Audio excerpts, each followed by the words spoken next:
Have you ever felt like you're in a battle, but you're not even sure who you're fighting?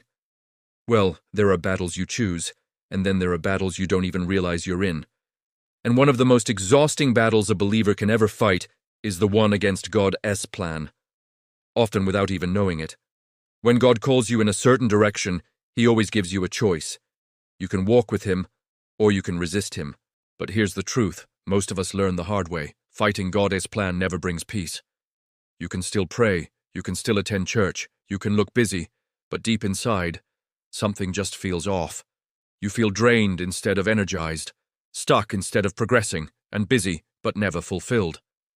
The Bible shows us that when we resist God's direction, the struggle doesn't disappear.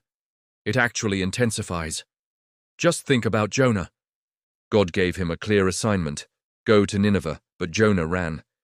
He went in the completely opposite direction, convinced he could outrun God. And what followed wasn't freedom. It was a storm, then isolation, and then confinement inside a giant fish.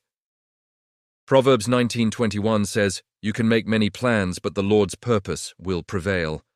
You can resist Him, but you cannot overpower Him. You can delay His plan, but you cannot cancel His purpose. Today, I want to walk you through 5 clear signs you may be fighting God's plan.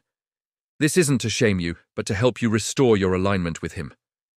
Because the moment that alignment is restored, peace returns. Sign number 1, constant restlessness. The first sign is a deep, nagging unrest that just refuses to leave. You try to slow down, but your thoughts keep racing. You move forward with your goals and activities, yet nothing feels anchored. This isn't just ordinary stress, it is spiritual friction. When your steps move ahead while your spirit lags behind, your soul feels the drag. Peace is not something you can force, it's something you receive when your life is aligned with God's will. Isaiah 26:3 says, "You will keep in perfect peace all who trust in you, all whose thoughts are fixed on you." If that lasting calm remains just out of your reach, it's not a punishment, it's information. It's God's gentle alarm whispering, "You're moving, but you're not moving with me." It's like a car with misaligned wheels. You can still drive, but the internal wear and tear is tearing you apart from the inside out. Sign number 2, doors that keep closing. The second sign is repeated, inexplicable resistance. You plan carefully, you pray sincerely, yet every attempt collapses just short of a breakthrough. You might think it's spiritual warfare at first, but eventually the pattern becomes impossible to ignore. Revelation 3:7 reminds us, "What He opens, no one can close, and what He closes, no one can open." Those closed doors are often divine protection. God shuts doors you're emotionally attached to because He sees outcomes you cannot. Forced doors always demand more than they give. More striving, more anxiety, more compromise. If God keeps shutting something down in your life, ask yourself this question: am I pushing where God is gently pulling me away? Sign number 3, disobedience followed by regret. Now, this isn't about accidental mistakes. It is about knowing what God asked you to do and choosing to say no anyway.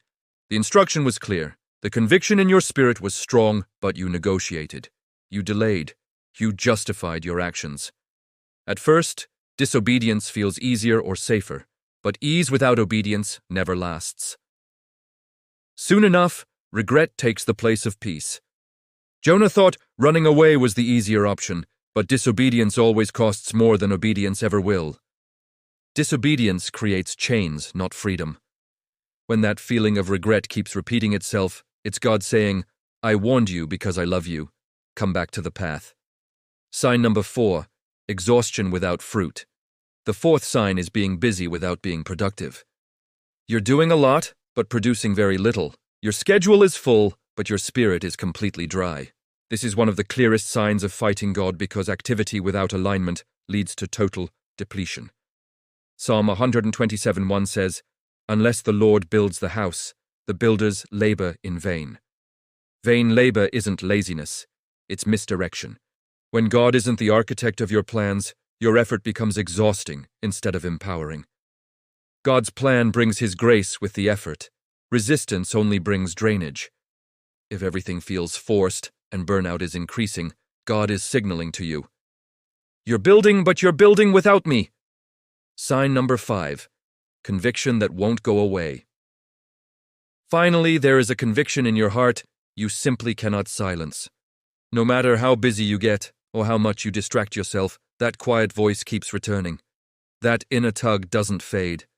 John 16:8 tells us the Holy Spirit comes to convict, and conviction is not condemnation. Condemnation is meant to push you away from God. Conviction is designed to pull you toward Him.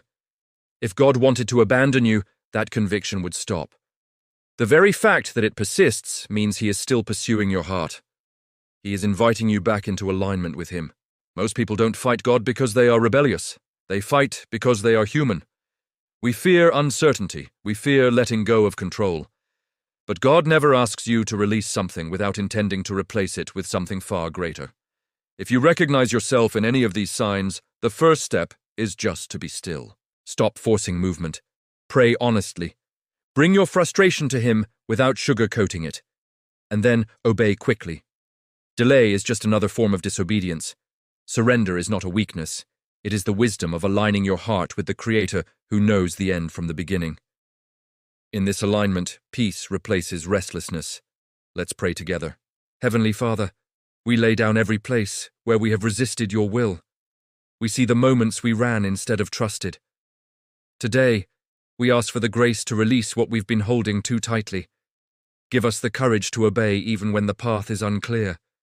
Heal the weariness that comes from striving in our own strength. Align our desires with your purposes. Replace our restlessness with your assurance and our confusion with your clarity. We choose today to stop fighting and to start walking in step with you, believing that your way leads to life. In Jesus' name, amen. Thank you for joining me today. If this message spoke to you, consider subscribing for more content to help you on your faith journey.